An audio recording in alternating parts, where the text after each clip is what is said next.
Okay, so what we do next is going to check on the quilted maple that's here in the pressure pot. They've been in the pressure pot for probably 40 hours now. Yeah, I'd have to say about 40 hours or so, thereabouts. So I'm going to take them out and we'll release the pressure and I'll give you guys a glimpse and we'll look and see first off what's it look like in there.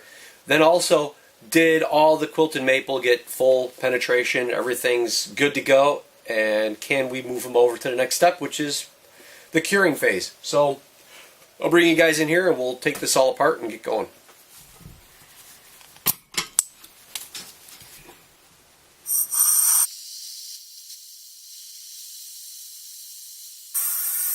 So as I'd mentioned before in one of the previous parts, when I put this under pressure, I'm putting it up to between 60 and 70 psi's, which would be negative 5 bars of pressure, or 5 bars of negative pressure.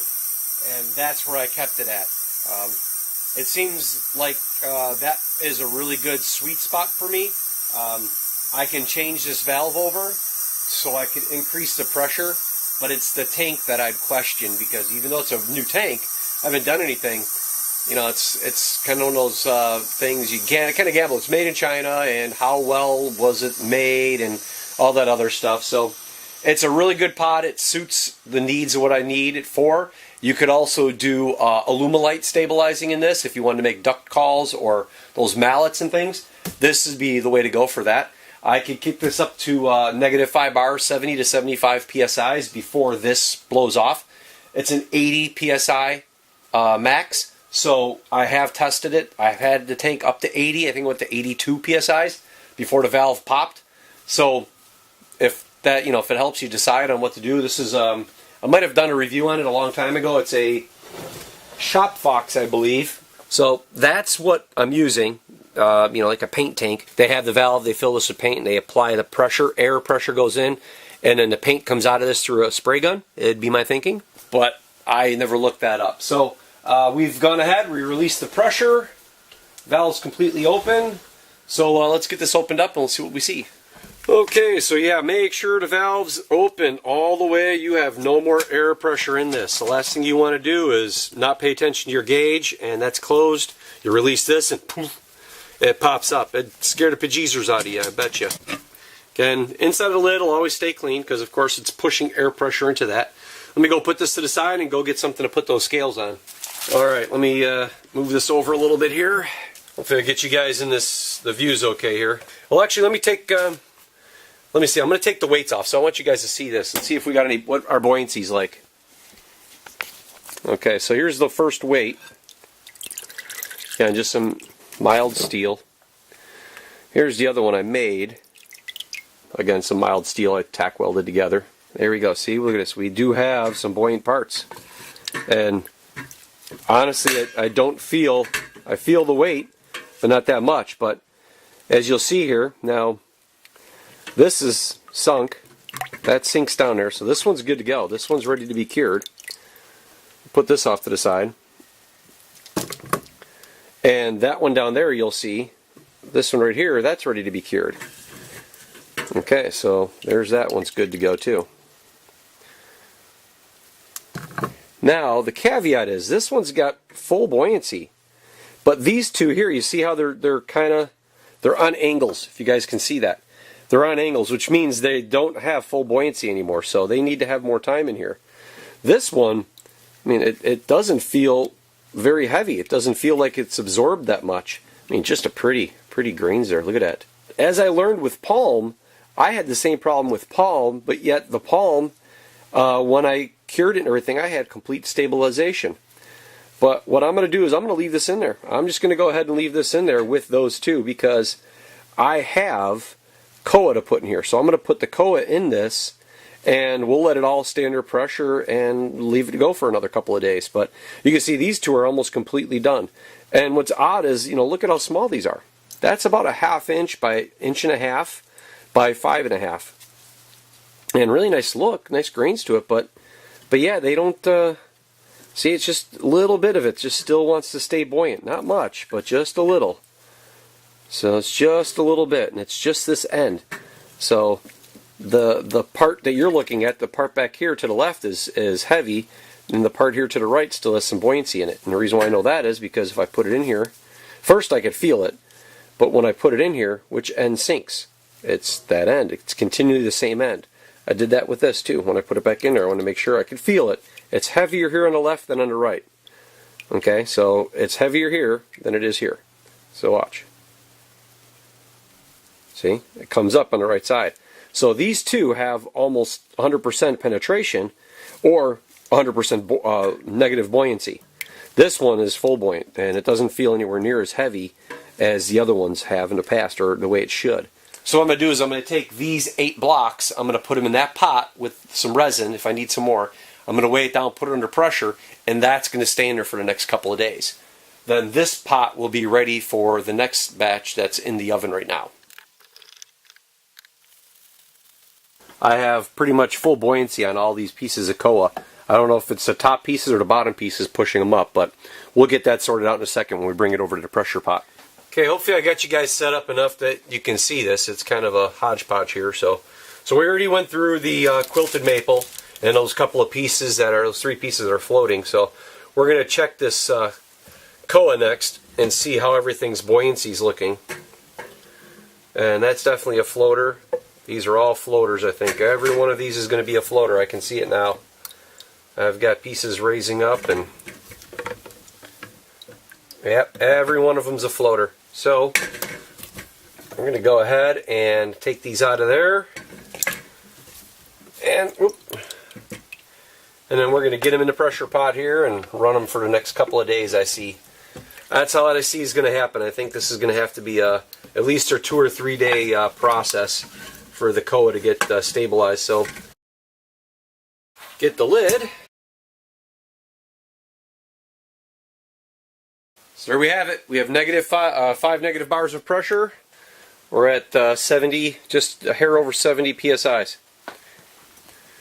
So we're good to go there. I have the bag done of the other woods. I mentioned previously I have some koa. I'm trying some lace wood. I have a hunk of maple, just a regular really hard maple, something like a sugar maple or something like that. But I got a maple, some palm, koa, and I got 8 pieces, but that's about it there. That's all going to be challenging because I know just about everything of that is going to need a lot of time to soak and get a penetration in there. So, and then there's those 2 pieces of quilted maple that I pulled out of the tank there and there. So, as you guys see, it's kind of there's a partial science to all this, and I'm hoping that maybe this will show everybody that might want to do some stabilizing, whether or not you really want to get into that. You know, hindsight being what it is, would I still do it? Sorry, I'm straightening you guys out here. Would I still stabilize wood knowing what I know now? Yes, I would. I would probably go about it a little differently.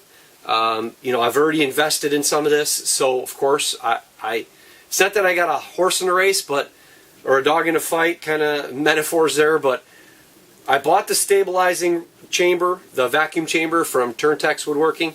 I bought the basic one that would be what Curtis said, the basic for knife making, pen blanks, knife scales, bare bones minimum. Hindsight being what it was, I think I'd pay a little extra and I'd get a 6-inch. This is 4-inch, I'd get a 6-inch, a 6x16.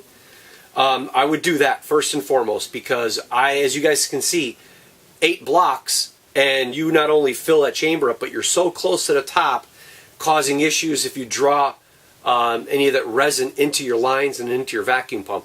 So if I were to give one part of information or advice, it would be don't buy the 4-inch by 16. If you're going to do knife scales, get a bigger one. Get a 6-inch by 16 or get the 8-inch if he's going to offer it now. I thought he was going to come up with it. There's no photos yet, but get a 6-inch by 16. That's what I would say. Now, will I upgrade? Maybe. Maybe I will. Maybe I'll put this 4x16 up for sale, and I'll buy myself a 6x16. But I don't stabilize right now. I've only stabilized every other year. The end of the first year I started working on stuff, I never stabilized it. The next year, 2015, I stabilized. Or 2016, I stabilized. 2015, I didn't. 2016, I did. 2017, I did not. And now this year, I'm stabilizing again. But I'll be done with my stabilizing within just a few months unless I burn through everything I have, which would be a good problem, I guess. So that's number one. Number two, the pressure pot. I bought that pressure pot doing my research. I bought the pressure pot. That one was rated at 45 psi, maximum psi. It's labeled by ShopFox. As I learned and as I did my research for at least a month, going through everything from Amazon and to Northern Tool, whatever I could find, Harbor Freights, all of them, I either got to look at them physically or tried to get as much detail as possible. Most of them were all the same. Especially, you'll see them, they're silver like this, and they'll be rated anywhere from 40 psi's to 100 psi's. And they are literally the identical tank. Now, with that said, they look identical. There are no markers stamped in the metal. The only thing you could tell is by the welds and by the look of the tank and how it was fabricated. Other than that, everybody puts a different sticker on it. And some companies are putting stickers on it saying, well, we're only going to warranty it, or we only want people to do it at 40 psi's. The same one that's 40 psi's, this is 45. The same one that's 45, I saw at 80. So, and this was a year and a half ago. Things change all the time, but I do know, unequivocally, this same tank, that's why I'm pretty comfortable, saying, hey, I'll bump it up to 80 psi's, I change that valve. I was good with that after everything I'd seen. So, do your research, do your due diligence. This tank was probably 50, 60 bucks. They had higher end ones that were good for 120 psi's. I'd probably get that. Only because if it's rated for 125 psi's, there's a good chance it's good for 150 or 180 psi's. Now, the more psi's, the more pressure you're putting into, the more negative bars you're putting into wood, the less time you have to wait for everything to stabilize, and the better outcome you're going to have. I stabilized palm, which had been, that and mahogany have been the two most difficult ones to do. I have stabilized them. I've stabilized black walnut. I've stabilized bird's eye maple, quilted maple, spalted maple, oak. I'm now doing, like I said, I'm going to be doing palm. I'm now doing koa. So I'm confident to say that if you're going to be a small knife maker and you want to do stuff that's all in-house, in-shop like me, and I want full control over it, I want to be able to do it. And I also do this to teach the kids. So there's a twofold lesson there. So get a bigger pot or a higher rated pot, number one. Buy a larger vacuum chamber, number two. Number three, buy that pump that I have. The JB Enterprises or JB pump. They call the, whatever it was there, the Eliminator, I think it was. Buy that. It's a made in America pump, really heavy duty pump that your commercial HVAC guys use. Don't scrimp on the pump. The other two things I can swap, 40 bucks, 50 bucks, 100, whatever it was, 150 bucks. That is nothing compared to buying a $29 or a $49.95 pump that you see, or a $59.95 pump, and then you blow it in the middle of your stabilizing system. That would just, that'd be horrible. So definitely don't scrimp on that. So like I said, maybe 2018 I'll be selling that one, and I'll put it on YouTube and Facebook and stuff to see if anybody at small makers want it.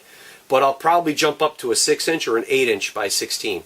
Not that I'm going to fill the whole thing up. It's just that I could do more batches and what I could fit in a chamber and such. So there's that. But we'll see. We'll see how it goes. But anyhow, that's, I guess, the best thing I can share with you guys. So hopefully some of this stuff and my babbling and the videos and everything have come out okay. Hopefully I've been able to convey to you enough what you could do out of this, and maybe you'll learn one or two things out of it, or I just scared you away from my channel and you'll never watch again. But anyhow, guys, thanks. I do appreciate it. Thanks for the patience. Sorry if these videos have been too long. I try to give as much as I can in such a short period of time, and maybe that's a bad thing. Anyhow, thank you. CKKnifeandTool.com, Patreon.com/CKKnifeandTool. Two great ways to support me and my channel and my shenanigans and everything else that I'm doing. So until next video, you guys take it easy. Have a good one. Thank you.